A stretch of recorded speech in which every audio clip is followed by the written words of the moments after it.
Inspiration podcast production. And that makes me feel good, knowing that it's like I'm helping people bring more awareness to their brands and their stories and helping their ideas come to life.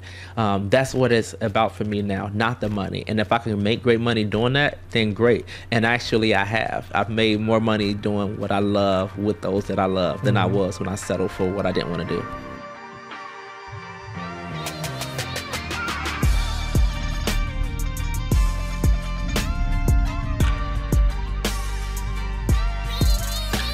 So Randy, thank you for coming into the studio today and joining us. Yes, thank you for having me. I'm honored to be here. I'd like to say you have a big, beautiful smile.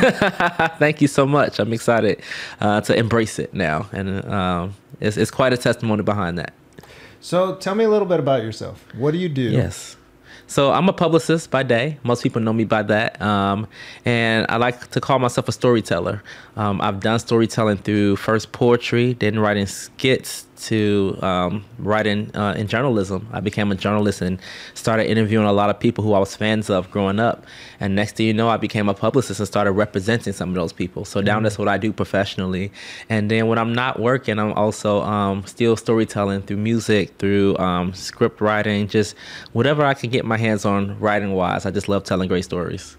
Amazing. Yeah. Do you have a poem off the top of your head that you can share? Now that I don't. I haven't done poetry in years. That was like what I started with. Yeah, I write music now, which even that, getting back to, was something so... You know, I became a publicist because it was my way of still being attached to the industry without having to be the face myself. And so it became easy to hide behind my clients and give my ideas to a more popular face, a more well-known face. And so now I find myself in this year trying to get on the other side of fear and push myself to do some of those things that once I was passionate about, but that I allow fear to separate me from. Well, these are great topics we can dive into. Yes. So, I mean, we're in the world of fast-paced social media. We're in the world of celebrities and athletes and known faces. But we're also in a world full of so many beautiful people with information to share, stories to tell that aren't these celebrities and athletes and known faces. Yes. So what can the everyday human do to be their own publicist? We're all brands now. We all have the same platform opportunities, you know, TikTok, Instagram, LinkedIn, Twitter, you name it. Everyone could start an account. Yes. But what are some things that people could start doing to champion themselves, be their own publicist, and share their authentic selves? I'm gonna share a little story about my mom. My mom is a creative first. She went to creative arts high school and everything in Chicago. But you know, she didn't have me and had my siblings. And so even talking to her the day, she talked about, you know, becoming a parent so early. She never imagined that we grew up and established our own lives, build our own friendships, and move away. You know, I'm from Chicago, so I'm all the way in Los Angeles. I see my mom now once a year, and it's brief check-ins. See, like when I could get to her if I'm in town, you know? And so the other day she was saying how she's not really a content creator. But she has a business. She makes these natural body butters. And so I'm like, well, you know how you just put the video up of you stirring you know, showing your butter and you pouring it and you had the spoon and you picked it up, like you created content and then you put music behind it. That's content creating. She's like, wow. And at first when I was telling her, you can't, she's like, no, I can't. I'm too old and I'm this and that. I'm like, but you just did it. That's content creating. Now, maybe you feel like your content isn't as extensive as the next person, so you feel like you're not. Nowadays, I don't care if it's you posting a picture or video of you making a smoothie and putting music on it. It's content creating. And it's funny because the video of me making a smoothie will go further than the video of me doing my art sometimes because it's simplistic and people can relate to it. So my advice is finding what's authentic to you, finding what's natural and organic for you, and doing it in love with intention and strategy. If you can do that, you're your own publicist. I started off as my own publicist. Funny enough, a lot of people don't know. I used to write about myself in the third person, promoting these charity shows I was doing to raise money for school. And I would say, Randy C. Bonds is X, Y, and Z. So the media in Chicago that got to know me as a publicist now met me first as the little boy in college promoting himself in the third person. And now, because I knew who to reach out to promote myself back then, I knew who to reach out to promote others. And that's how I began doing what I do. So it started with me, and it could start with you yourself. Just finding an audience for, and not only you want to say finding an audience, but really aligning with the audience that's for you. Doing what you do, and you find out who likes it. You put your net out there and you say, okay, cool. These people like it and they stay. Great, this is my audience. I'll continue to make things that align with them. So it's also then creating that audience. Yes. Right? I will almost say curate that audience in a sense. And that's where the strategy comes in. You know, again, who's doing what I do? And what are they doing that works? What are they doing that's different? You know, and I don't want to say what's wrong, right? What's different? Because maybe that's different for them, and it works for them or it doesn't. Let me learn from that what I will. Let me take the meat and toss the bones. And now how can I do that? There's a book I read called Contagious that my mom recommended, and it really just does a great job of giving you practical things that you can do to make yourself go viral in a sense, or to make what you do relevant. The simple things like Apple choosing to use white headphones, so that way every time you saw white headphones, you associated with an iPod. You know, those simple touches that that resonate. And I'm even going to use you. You use love as a brand. That's something that's so recognizable, so relatable. When I walked in here, I'm like, oh, I recognize this. I've taken pictures in front of this. Love is such a global word that anybody in any language can use. You know, in my industry, we call it a buzzword, right? And so, you know, it's finding those buzzwords in what you do that resonate with more people, and finding ways to make sure that you can maximize its exposure through its ability to resonate, to align with others. No, that's well said. And it sounds easier than, you know, said than done. But at the same time, I think there's a fine line with, yes, we all want to start out authentic and ourselves. And somehow down the line, sometimes, and we all fall to this trap. I fall to this trap. And whether you catch yourself or don't catch yourself, you start going down a path of like, oh, if I go X over here and align myself with that, I can use that trend to help me bolster over here. So within all those things, or news cycles that are trending, or like the things happening in Iran or Ukraine or this, and starting aligning to that just so you can try to catch traction. How do you stay authentic with all that going on? That's the thing. That's the hard part, I think. It's a choice. And it's a daily choice to say, okay, I align with this and this moves me. You know, I'll use myself as an example again. Ashley Everett told me our lives are literally a result of our manifestations. And I look at the people around me, some of my closest friends now, who I was once fans of growing up. Like, I remember growing up watching them on DVD, and like now I'm like babysitting their kids and hanging out with them and doing life with these people, you know? And so it's just like, wow, I really didn't know this, but I manifested these people around me. I manifested where I am. I manifested all of this. And we genuinely have the ability to do that. We've just been taught that we can't. Experience has taught us that it doesn't work in our favor. So we start settling, and we start taking what we can get along the way. The pandemic did an amazing job at waking me up and allowing me to see my value in ways that I didn't. Because before this year, I thought I was just lucky. I thought like, oh, okay, I'm lucky, and every now and then I get a good placement. You know, okay, this time I'm really lucky. Now I'm getting a lot of great placements. A lot of things are aligning. Opposed to saying like, no, I saw opportunity, and I saw a way to meet a need. I saw a way to supply a demand, you know, and so understanding that's a skill, that's a gift. So I've cultivated a gift, and now I'm using it.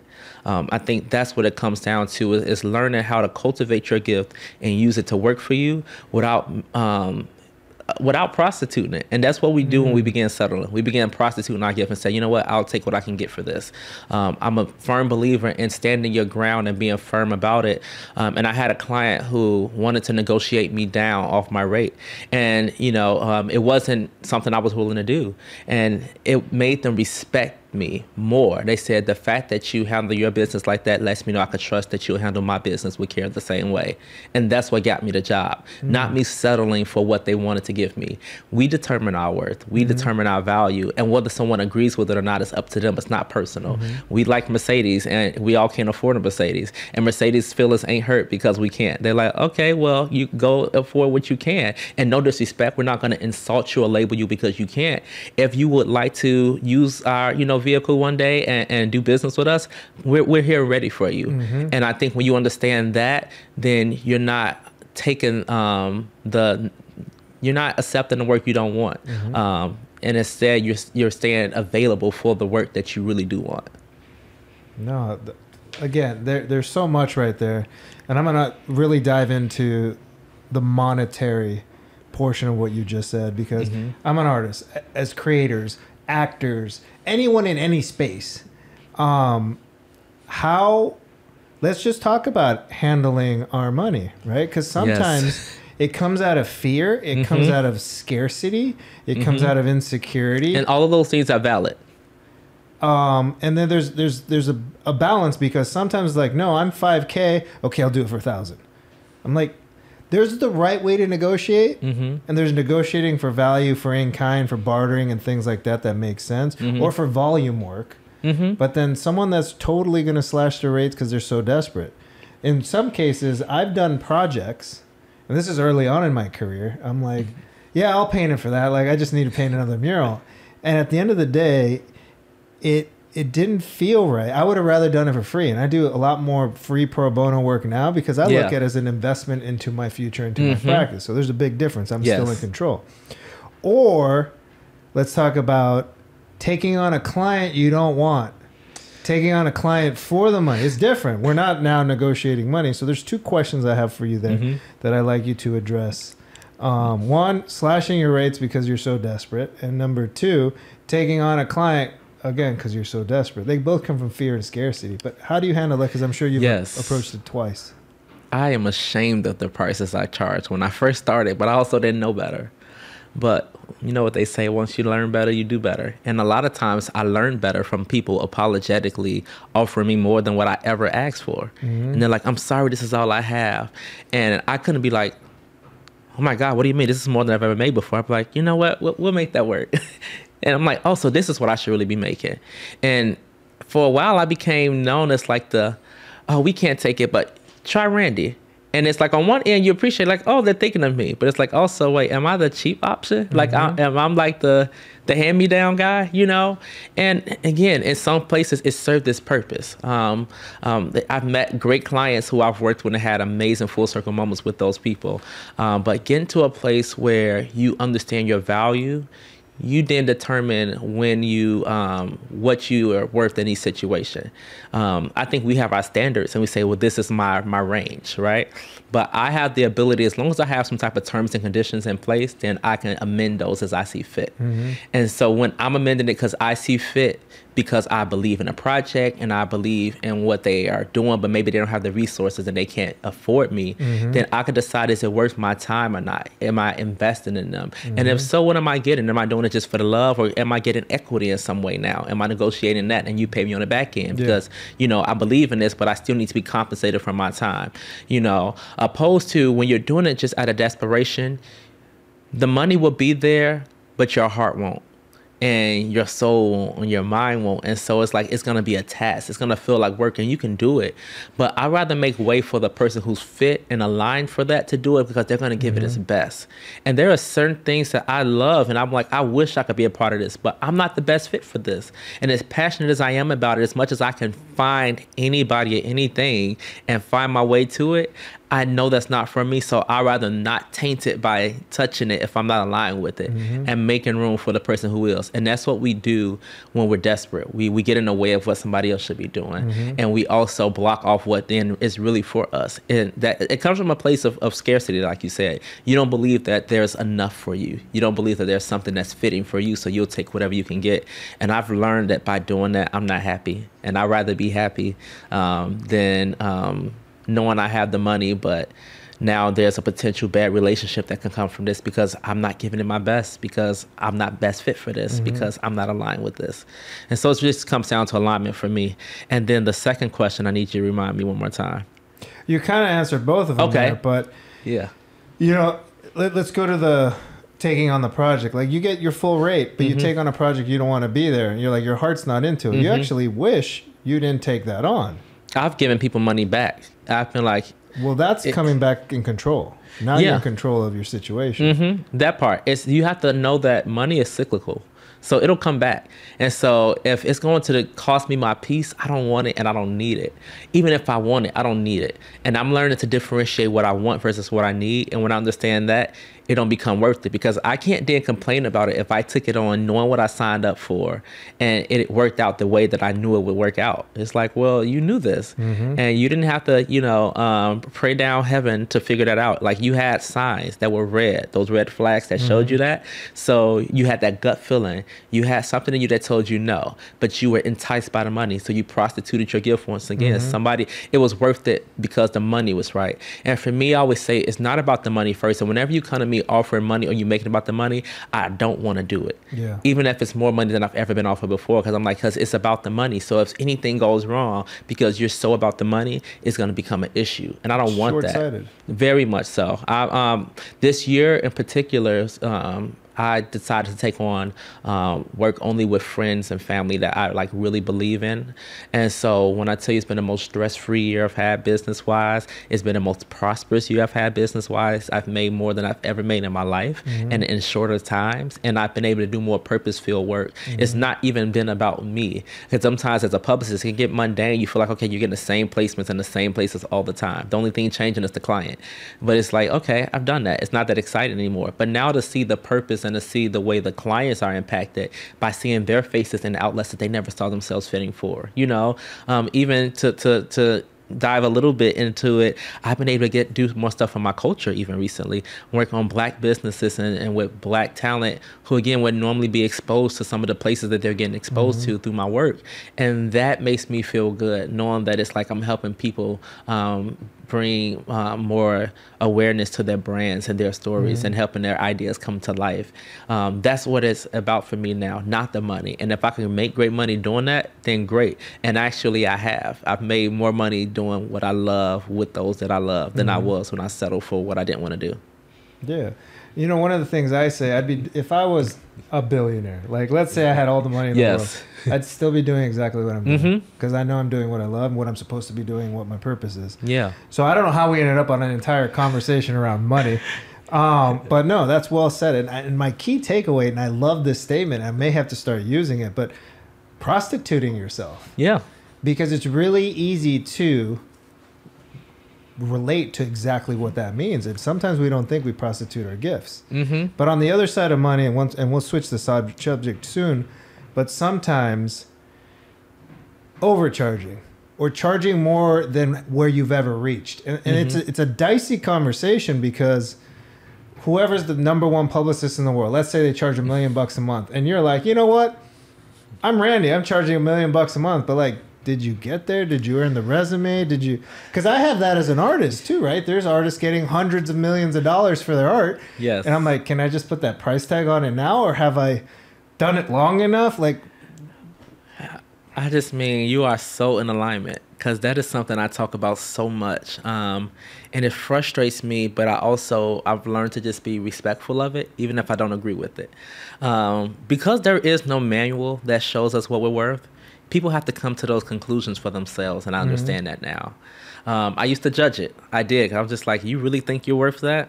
Okay, well, good luck. And sometimes you're surprised to find out that people are really able to stick to what they manifested and make it happen.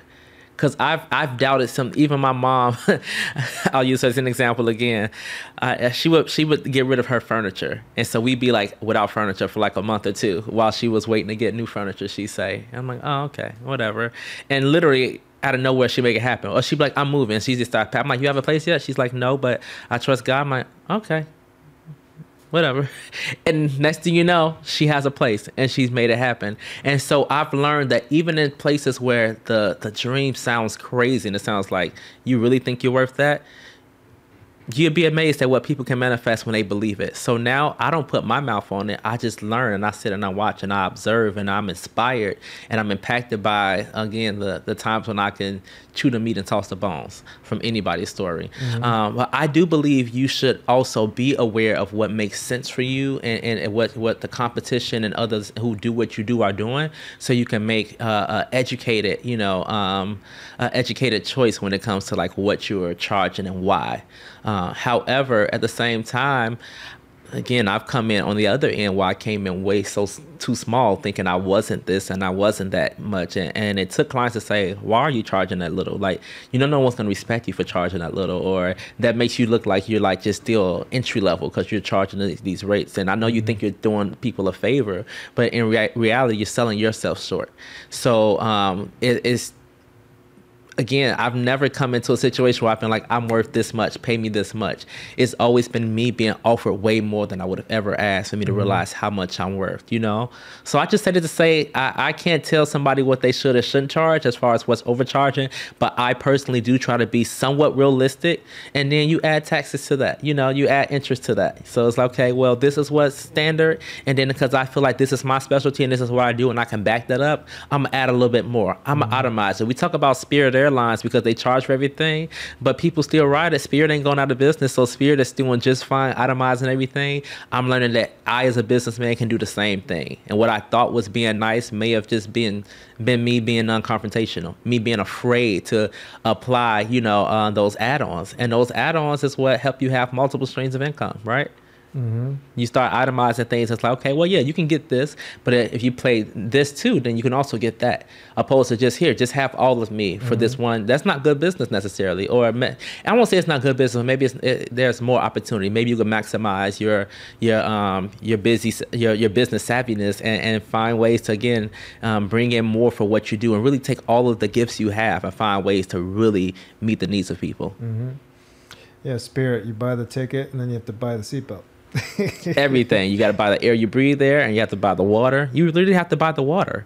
Like even the water costs, So it's just like if people are charging for water, which is a free item we all have access to, we're not paying for the water. We're paying for the fact that someone labored to go get the water and package it up. So we're paying for the packaging of it and the labor and all those things. So when you understand that, someone's paying not just for my gift, but they're paying for my time. They're paying for my evaluation, my consideration, my energy. They're paying for my presence because my presence may be the thing that seals this deal. When that person sees, oh, I'm doing business with this person, now I trust it because I don't have to go vet it because I believe in the source. So you know what? Because you're attached to it, now you just made this person that much more money or you brought them a deal. That's valuable because without you, they wouldn't have it. So if you understand that, charge for it. What you do as an artist, it brings life to a space. It brings vibrancy. It brings a message. It brings hope when someone's seeing the word love. It brings comfort. That's valuable. You may not know everyone who's going to be impacted by your work. I always compare it to the photo of the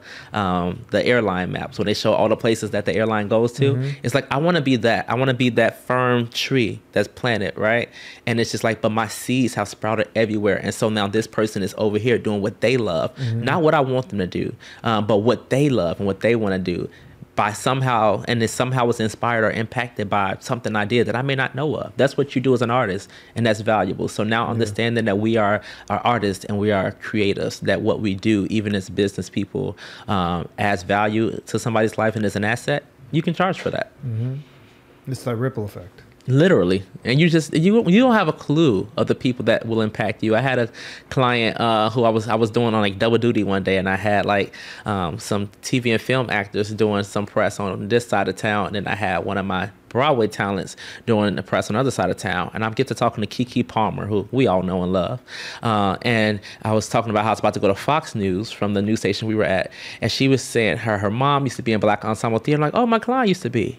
My client happened to be someone she saw at the age of 6 perform in the Jackie Wilson story. That was the beginning of his career. And now all these years later, he's doing a one-man only show of Jackie Wilson that his family supports. And I was going to the news with him, so I was able to bring him to the next meeting with Keke, and I got to reunite them for the first time in over 20 years, where they got to meet each other again as adults and see each other. And she's like, you have no clue how much you inspired me to be a performer. And he had no clue. Again, he's doing theater. She's a big TV and film actress now, and who knew that at the age of 6, he inspired her, and look who she is now. So that ripple effect is a real thing, and you just never know, which is why you always have to be your authentic self, because the right people will be touched at the right time, and you just never know. You'll never know the lives you're touching by just genuinely being you. Even that smile. I remember walking out of the grocery store and the man just was smiling at me. I'm looking like, why? I'm on the phone with my mom. He's just like, you have such a great smile. I was just like, thank you. Where did that come from? Like, but thank you, God. God knew I needed that. That man didn't, and I didn't, but God knew, and God sent even. So it's like understanding that just you being you was enough. So even me just walking down the street smiling was enough for God to use someone to affirm something to me. Just genuinely be you. Plus, everyone else is taken, so. That part. When you understand that part, it really shifts, how you feel about yourself, how you show up for yourself, and then how others will show up for you as you begin to set new standards for you. So we started off, before we dove into the conversation, about an insecurity you were sharing in school. Yeah. Is that, talk to me a little bit about how that led you to becoming who you are and owning you. But then also now you're empowering all these artists. Like, a lot of your clients are probably insecure and have all their things. And we never know. The more people that are in the limelight or on TV doesn't mean that they're stronger or more powerful than anybody else. We're all human beings. Yeah. So, what led you to that? And, can you dive into that a little bit? That's an amazing question. I'm so excited to answer it. So I talk about how in high school, I call it the ugly duckling phase. I was the proactive commercial, really bad acne and everything like that. And you're, as a teenager, you're growing, going through puberty and all those things. And so the thing was like, oh, Randy's cool. He's nice, but he's the ugly, And so it's like I didn't have that popular experience. I was always the ugly friend. And then my friends would even say, oh, don't smile, you're even ugly when you smile. And so I didn't allow my mom to give out any of my high school pictures. To this day, those are still packaged, uncut, sealed up, signed, sealed, and delivered to forever stay hidden. However, I started to come out of that, really this year. And so I talk about Demetria, who, is the reason I'm here. The day I met her was a Friday. I woke up on the Friday before my birthday, feeling just really low. And I can't tell you why. I was just really in a funk, and life was happening around me, and I was just letting it get the best of me. So I came into my birthday weekend feeling overwhelmed. And that morning, one of my clients who's on Broadway sent me a message, and it was just talking about how much she loved my smile. I'm just like, oh my God, you don't have an idea how much I needed to hear that this morning. And next thing you know, I'm crying in my car, leaving the gym because of that. And I made a post about her, and somebody else commented on that one about my smile as well. And I'm just like, okay, second person today. Then I get to an event that night. Ashley ever introduces me to Demetria, and the first thing she does is open up her arms to me and say, oh my God, you have the most gorgeous smile. Can I just hug you right now? And I lost it, guys. I just started crying. I left the party and I was just like, okay, I need a redo. And it was just such a release for me, and it's funny because now I'm in a space where I understand even the purpose of that time. That time, was a time that to an extent scared me and discouraged me, but it ultimately made me want to make sure nobody else felt like I felt. So that's why I became such an advocate for others. My motto was exposing the underexposed, and I always felt that way. I'm like, man, I have this gift, but in my mind, this thing stands in the way. So if people have to encounter this first before they get a chance to find out what's on the inside, then they may not be interested. So I'm going to filter my ideas through my clients, through these great people I'm exposing. I'm going to make sure they believe in themselves the way I believe in them, so that they don't suffer the way I suffered in silence. So I just became such a big advocate for everybody else, to the point where it almost would frustrate me sometimes when people weren't maximizing their potential. Because I'm like, you have the things that people wish they had. You have the platform, you have the fame, you have the talent, you have the success, and you're not taking advantage of it. And what that really meant was, you have what I don't have, and you're wasting it. That's how I saw it. And now that I realize that we all have the same assets and the same abilities, and we all have the same choices available to us, I treat myself like I treat my clients now, and I don't hold them to this unrealistic standard. I understand that they are humans. It took one of my clients to tell me, he's like, Randy, I'm not a robot. And I'm like, wow, that's so profound, because I really did think like you're good looking, and you're popular, and you can sing, and you're talented, and you were on these big shows, and everyone like loves you. Like, you're not bothered by the naysayers, and things don't get you down. Like, life is perfect, right? It's so crazy, but I wrote a short film called Picture Perfect because of that, because I really thought everyone else's life was picture perfect. I had friends around me going through divorces and contemplating suicide and all types of things that I didn't know and wasn't privy to, because in my mind, their lives are picture perfect on social media. So I missed the moment to show up for them. And now I'm committed to making sure I never miss out on a moment to show up for somebody again, because I think their life is picture perfect, but they're suffering in silence. So now I just try to be more aware of signs, and I try to be more in tune with people's humanity and understanding we're all human. We all have insecurities. We all have doubts and fears. And so now I just try to do my best to affirm those things in others so that they can believe in themselves enough to show up for themselves day after day the way I want to show up for myself day after day. And that's true. We're all going through our own battles. We're all on this planet spinning around, doing our thing, living life. And not to sound morbid, but the minute you're born, you're just headed toward death. And what are we going to do in between? And if we just live in fear and judgment and loathing and not loving ourselves and expecting someone else to do it for us, it's not going to happen. And even if someone does show up and do it for you, if you don't believe it and you're not set to receive, it's not going to happen. That part. I had to really learn that. Self-love has been the greatest lesson I've really learned this year. Because I think, again, like that map I spoke about earlier, I felt like I would be full if I filled up everybody else. I'm like, if I fill up everybody else, then altogether, the little percentage they pour back into me will be enough to sustain me. Opposed to realizing, like, no, I can fill up my cup first, and now my overflow will be able to fill up everybody else. And even if it can't fill up everybody else, as long as I stay full and I'm able to fill up, here and fill up there, I probably can't fix everybody's problem. But if I do my part, then somehow it fits into God's greatest plans, and it's a part of the bigger picture, which means that me doing my part is enough. And I don't have to be everything for everybody. For so long, I was a chameleon that's like, oh, I could be whatever you need me to be, whatever shape, size, color you need me to be, I can be. I can be this and I can be that. I'm not skilled at that, but I'll figure it out for you, And it's just like, again, when I'm doing that, I'm in the way of the person who's called to do that. So when I understood that, and I started to say, let me only take on what's fitting for me, because burnout, being overwhelmed, those things I've learned personally, that's a mismanagement of time. Life isn't giving me too much. I'm taking on too much. I'm saying yes to too much. So I can have balance. I can make sure I have time for family and friends and recreation and rest, but it's a choice. And do I feel like I can do those things and still have a career? You can, but because we've been told we can't, we feel like, no, I have to work myself to the bones and my reward is going to be in heaven. Or I'm going to I'll rest after I retire. How are you going to make it to retirement if you weren't even healthy now? You don't want to be forced into early retirement because of your health, because you're not doing what you need to do to take care of yourself now. So I want to take care of myself now so that I can really live a long, prosperous, happy life. I don't want to just live and be able to say, well, I was resilient and I was strong and I was these things. I want to say I was human. And so I wasn't perfect all the time, but I tried and I learned and I grew and I loved and I was loved. And that's what matters now, more than anything. These are all choices. This is all personal responsibility. Yeah.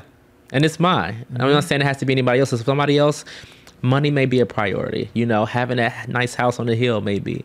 And I love all of that. And I'm happy for them to have that, I think we all have the ability to decide what happiness and success looks like for us. And I just encourage everyone to find that authentically. Whatever it is that you want to do, no matter what others are, what others think of it, what their opinions are of it. Like, what makes you happy? One of my best friends in our lives are so aligned and so parallel that it becomes easy to encourage each other and to support each other, because we're like, oh, I just went through that yesterday, so I know what you're going through. But lately, we've kind of both been in the same place, but our choices we're struggling sometimes on making the same choices. And I've been encouraged. I said, you know what? I think you need to just push the button and just see, because sometimes that unknown bothers us, and sometimes we have to put our hands in the fire to see if it's really as hot as people said it was, because it may have been hot for that person and it may not be for you. You think about the story about the sword and the stone, right? There was someone who was fit for it, not just anybody, but there was someone who was specifically for it. And all of us have that thing that's specifically for us. It's so easy to say, well, I wouldn't do if I was in that situation. It's like, yes, I wouldn't, because based on my my experiences and my past and what I've gone through, I may not want to experience that, but this person may be graced for that. Like, they may have gone through things that has conditioned them and prepared them for that, you know? So I don't want to tell somebody what they should or shouldn't do. I'd rather lead you to go to the fountain for yourself and decide if you want to drink it or not. I can say, this is what my experience was, and now you create and have your own. So what was the pinnacle moment that took you down this mindset? Because I know I've had my own moments. I've had conversations with people. They always have that one moment. There was one thing, because this is a shift. There's an overall shift in everything that you're saying. A lot of this is how you live through love. This is exactly what we're talking about here on this podcast. Yeah. So do you have that moment? I'll say it was... it's been a progressive moment from the past, I'll say, since about 2018. It's like this past 4 years have just been showing me a lot. And it's been very transformative. But I don't know if there's a specific moment. I'll say there's been a shift in the sense of, again, when I've decided to understand that rejection isn't personal from God. Like, rejection is redirection.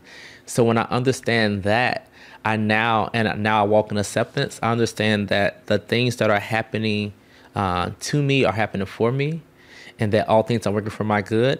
And so I had a lot of hurt in spaces where I gave too much, which made me feel like, okay, I need to stop giving. And what I learned was that it wasn't I gave too much. I gave too much to the wrong people in the wrong spaces at the wrong time. And when I understood that if I filled me up first and I allowed, again, my overflow to be the asset to others, then I wouldn't be so depleted all the time. And that I would be able to make clearer decisions, not out of fear, but really out of faith, out of confidence. At I am enough. And so what's for me won't deplete me. It won't rob me. It won't take from me. It won't leave me on E and leave me dry. What's for me, what aligns to me, will fill me up. And it will still be able to eat of my vines, right? It'll still be able to benefit from me without, again, causing me to mold into something I'm not, without causing me to conform into something I'm not. I can be me and align with me and still align with what's for me at the same time. When I understood that, I understood that it's not personal, you know, that me doing what's best for me isn't personal towards anybody else. It's personal only for me, you know, and if somebody else doing what's best for them, it's also personal for them. That brought about a shift and a perspective change in me that I can't explain. That just has impacted the way I do business, the way I show up for myself, the way I show up for others. And I'm so grateful to now be in a place where, you know, the whole conversation about self-love isn't just a cliche thing you hear, but it's really like, no, it really did begin with self. And now that I see that, I'm living differently and I'm encouraging people to do what's best for them, opposed to, here, this is what I see for you, doing my way. Especially as a publicist, my whole job is like kind of crafting a plan for you, a vision for you. So it's easy to take that into my personal life and think the same things when my friends come to me for advice. But now my thing is like, no, what do you want to do? I'm be your guide. I'm here to help you, you know, but ultimately, are you happy with this?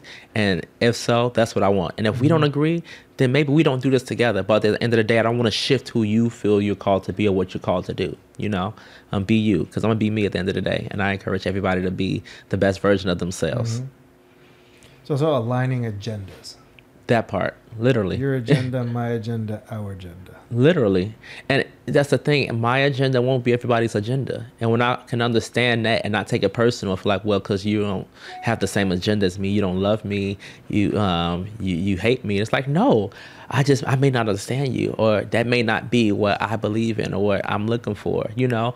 But I don't hate you. I can stand over here and you stand over here and we still stand over there in love. And we may not be able to do life together because we see things differently. And maybe if we were too too close, it may cause friction that may cause us to hurt each other. So maybe we're best apart, but I'm still over here rooting for you in love. I always talk about the story of Abraham and Lot and how they had to move apart, but when Lot was in trouble, Abraham still showed up for him.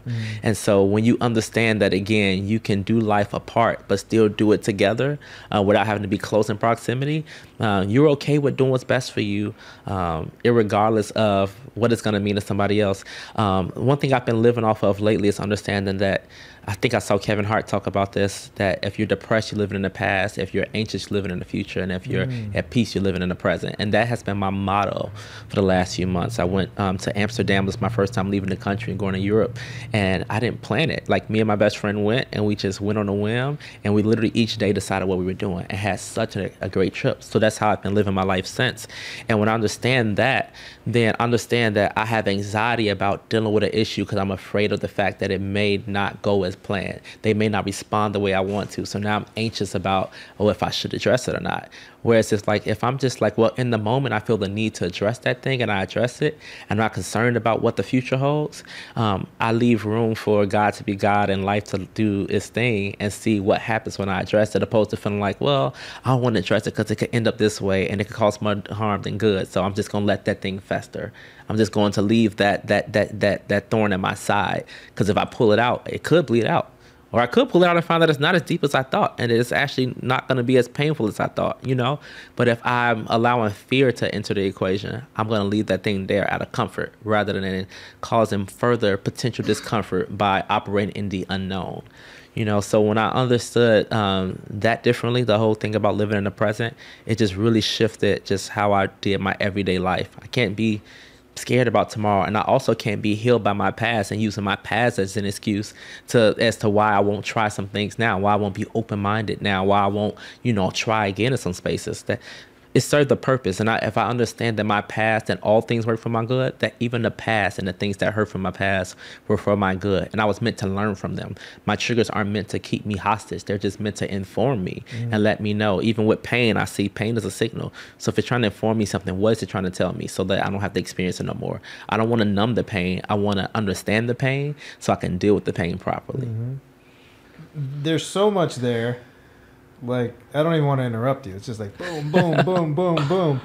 But ultimately, I'm hearing a few things. And number one, it's like, it's love over fear. If you're not choosing, it's being chosen for you. Yes. And ultimately, when you said you can be here, and we can still coincide and live, it's just about being humans, right? Let's talk about Dems versus Republicans. Let's talk about pro-choice, pro-life. Let's talk about pro-death, no death penalty. Like, there's so many things that everyone has their own more detailed, granular views of life. But if we go back to it, if we can all come from love, if we can all remember that we're human, yes, we can coexist. And I think once we realize, like, let's seek to understand each other. We don't need to agree. We don't need to share the same air under the roof. Yes. And so on and so forth. But we do get to coexist. And if we coexist, choosing love and humanity, we can all be at peace. Yes.